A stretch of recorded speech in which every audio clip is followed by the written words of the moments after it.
আসসালামু আলাইকুম। আজকে আমি আপনাদেরকে বাঁধাকপির দুর্দান্ত স্বাদের একটি তরকারি রান্না করে দেখাবো। খুবই সহজ আর সিম্পল একটি রেসিপি। আলু দিয়ে আজকে বাঁধাকপির তরকারিটা রান্না করব। চলুন দেখে নেওয়া যাক কিভাবে আজকে আমি তরকারিটা রান্না করি। চুলায় একটি কড়াই বসিয়ে দিলাম। কড়াইটা কিছুটা গরম হয়ে আসলে এখানে পরিমাণ মতো সরিষার তেল দিয়ে দিলাম। তেলটা গরম হয়ে আসলে এখানে দুটো তেজপাতা মাঝখান থেকে ছিঁড়ে দিয়ে দিয়েছি। অল্প কিছু জিরা আর শুকনো মরিচ একটা দিয়ে দিলাম। এখানে দুটো পেঁয়াজ কুচি, কয়েকটা কাঁচা মরিচ মাঝখান থেকে ফালি করে দিয়ে দিয়েছি। এগুলো এখন হালকা ব্রাউন করে ভেজে নেব।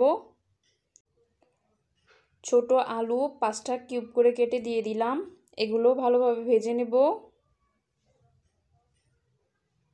কিছুক্ষণ ভালোভাবে ভাজা হয়ে গেলে এখন এখানে আদা রসুনের পেস্ট দিয়ে দিব 1 টেবিল চামচ পরিমাণ। এটার কাঁচা গন্ধটা যাওয়ার আগ পর্যন্ত কয়েক সেকেন্ড ভেজে নেব। ভাজা হয়ে গেলে সামান্য কিছুটা পানি দিয়ে দিব যাতে এগুলো পুড়ে না যায়। এখন এক এক করে সব মশলা দিয়ে দিব। পরিমাণ মতো লবণ দিয়ে দিলাম।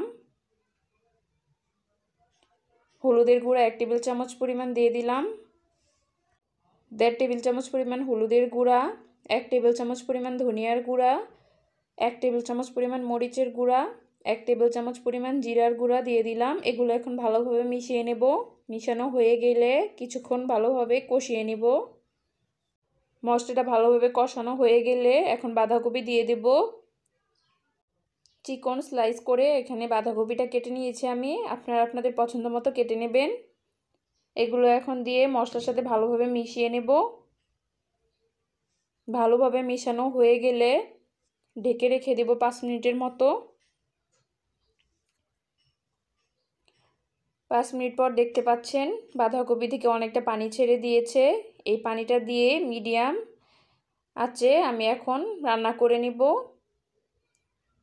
এই পানিটা দিয়ে বাঁধাকপিগুলো সেদ্ধ হয়ে যাবে ভালোভাবে। এখানে আর কোনো এক্সট্রা পানি দেব না আজকে। ঢেকে আরও 10 মিনিটের মতো রান্না করে নেব।